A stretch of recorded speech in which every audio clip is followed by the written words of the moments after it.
Call the Joes. We're talking about Cobra today. Today on the show,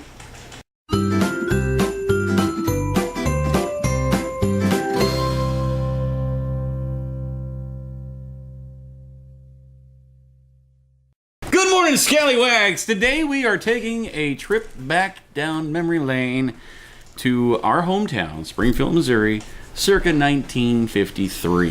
before either of us were born. Yes, we're not quite that old. But we're talking about the Great Cobra Scare of 1953. But not that Cobra. No, you don't need to call the Joes for real because, well, that's just a cartoon and not real life. Tell that to Dwayne Johnson. Yeah, true. Yeah. But no, back in 1953, between August and October, this little Midwestern town had a scare where 11 cobras from India were found and killed. That's right. Yeah. Fortunately, no one was killed. No one was hurt, even. Yeah, wow, that's amazing. It actually went over pretty simply. Cobra's probably more scared. You're like, where are we? I don't understand. It's cold here. Yeah. In October, it would be probably pretty cold right? for cobras. But yeah, we're going to dive into this just because it's a fun little interesting thing that happened here a long time ago. Basically, over the course of the past week, I stopped in at the library here in town, one of them, and they were doing like a big kind of, hey, remember when this thing happened?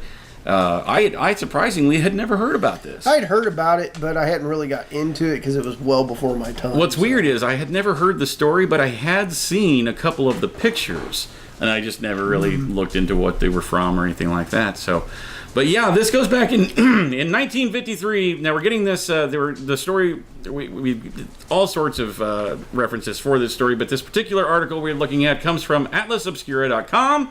So props to them for this. So we're just going to be they had the most condensed and straight to the point version of this story. So we're just going to be kind of reading it from their article there. So just so you kind of hit all the highlights and get all the information you need from this little fun, weird story from our hometown. Anecdote from our past. A long time ago. Yep. Yeah. But not in a galaxy far, far away. No. Well, it's kind of that way. But Yep. Seems like it sometimes. 11 snakes were found killed after mistakenly being released by a pet owner. It wasn't, actually. He was the one that was believed to be responsible, but there's a fun little twist that comes 30 years later. We'll never get to that. In 1953, Springfield, Missouri was a city of about 65,000 people, and at least 11 escaped Indian cobras slithering loose on the streets. Between August and October, at least 11 of the snakes were either killed or captured in Springfield, much to the alarm of residents, many of whom fought back with common gardening tools. The hose and the rakes and the shovels. And mostly with garden hose. Yeah. Took care of most of these, and there's one particular one in here. The way that it's worded in the article comes out rather humorous. Could you imagine them happening today? So many people would be scared. It'd be all over like all the national news. But back in the 50s, people were like, "Honey, just give me the garden hose." Just go kill done. it. Just killing it. It's done. Yeah, pretty much. They were made of sterner stuff back then. Yeah. So while a local pet shop owner was always suspected to be the source of the snakes, its owner denied any involvement. It would be 35 years until the person who actually set the reptiles free came forward. Yeah, the first cobra was spotted in your yard on August 15th. The homeowner quickly dispatched it with a garden hose, and just a week later... Not hose. Garden hose. You said hose. Squirt it with water! Get out of here! Yeah! That's what you do with cats, I'm sorry. Yeah, snakes don't like water. Yeah. A week later, the same thing happened just across the street, and the police were called, and the local science teacher identified the species, and it was native to thousands of miles away. We looked at it and said, that's a snake. That's a snake. That's a nope rope. That's a nope rope. It's a danger noodle. That is a danger noodle. Very danger noodle. Hashtag venomous and danger noodle. The police visited Morer Animal Company. I'm assuming that's how that's pronounced. I don't even think that's even... Morer, M-O-W-R-E-R. Morer. Animal Company, the pet shop a block away, Rio Morer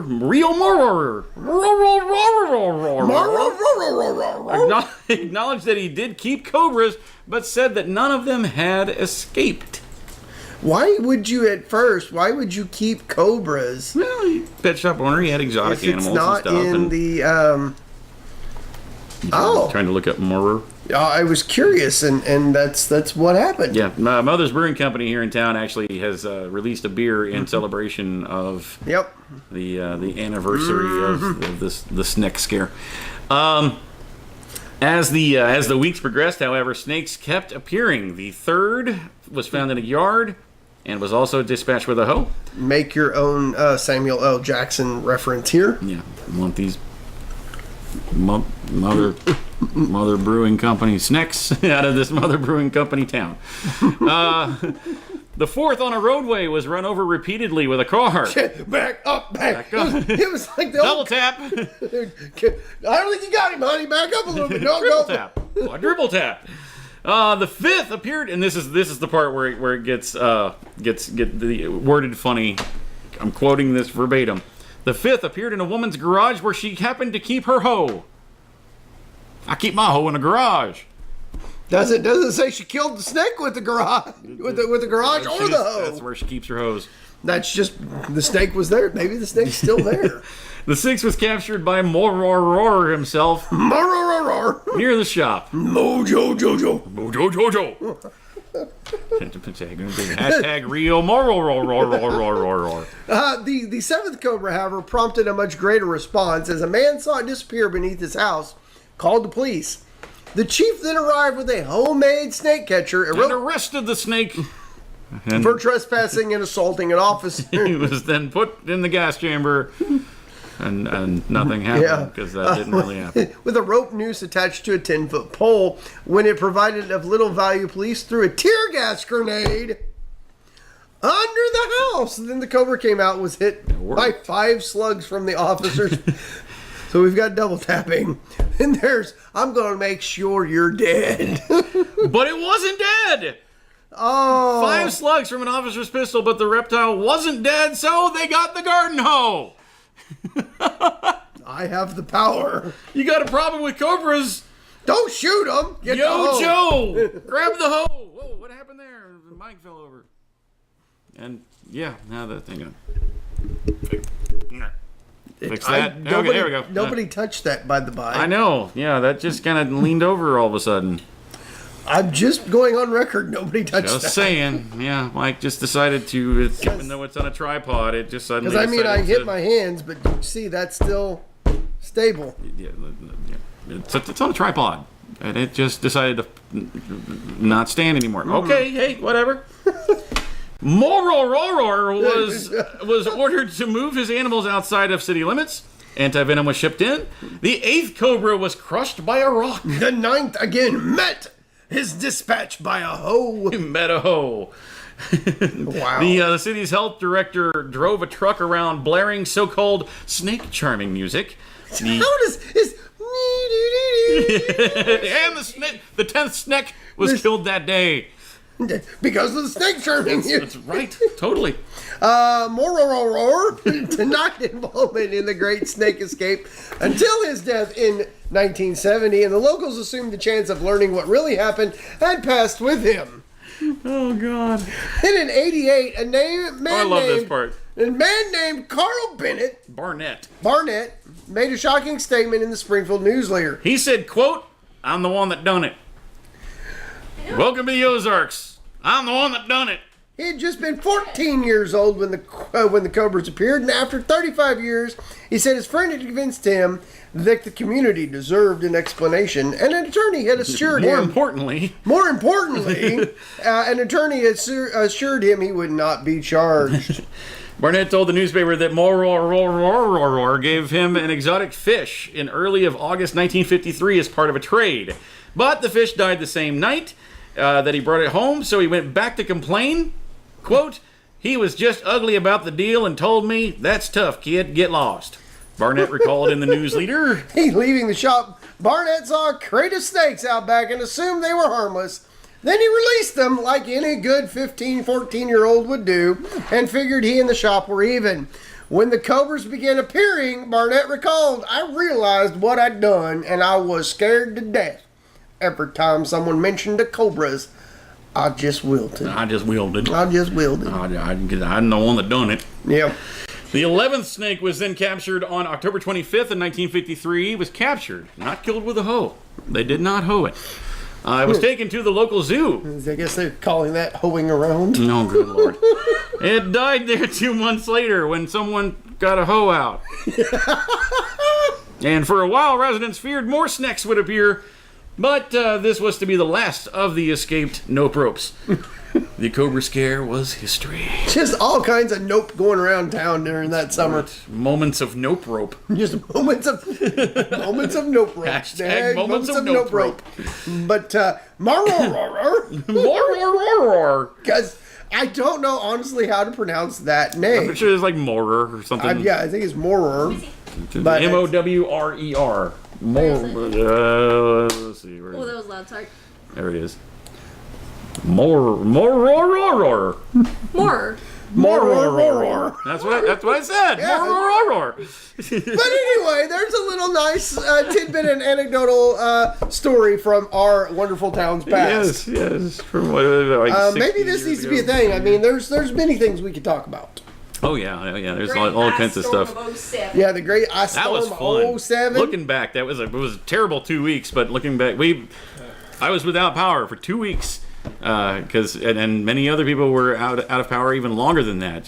We had a horrible ice storm in 2007 that I We'll talk about that later, though. I watched a tree snap in half and like spear through the roof of a guy's trailer. I had 28 inches of snow where we lived during that time. I remember that. Storm in 87 was worse. I remember 87. Yes. I remember 87. It was Well, what was bad. it, like 90 or 91 where we got 24 inches of snow? Yeah. I remember that. But it was But, snow, but it wasn't ice. Right, just snow. But anyway, that's great and all. We'll talk about that maybe later on. Another day. If you've got a fun anecdotal story that you would like us to cover here on the show, go ahead and put those down in the comments below. Make sure you guys continue to check us out on Facebook, Instagram, and Twitter. And that's right. You're on the YouTubes, please. For the love of all that is holy, hit that like button for us. Comment, share, and subscribe. And while you're at it, stop by the Facebook page. Send us a private message right here. Get you one of those. That's right. You can get you one of these. right. That's the show t-shirt. Green just pops. It does pop. Yeah. We only need to know 3 things. Send us a private message and let us know what size of shirt would you like, what color of shirt would you like, and what color of text on the shirt would you like. That's right. Short sleeves like I'm wearing here are $20. The long sleeves, which come down to about here, are $22. And it's getting crisp and cool every morning. Mm-hmm. Get yourself a hoodie for just $25. They are comfy, they are stylish, and they are warm. That's right. So just let us know those things. We'll get that ball rolling for you. And got something a little interesting tomorrow. A little interesting, a little different tomorrow. Yeah, so check us out. We'll see you then. Hi, I'm Dee. Aha! And I just had a bright idea about your Russian clip of the day.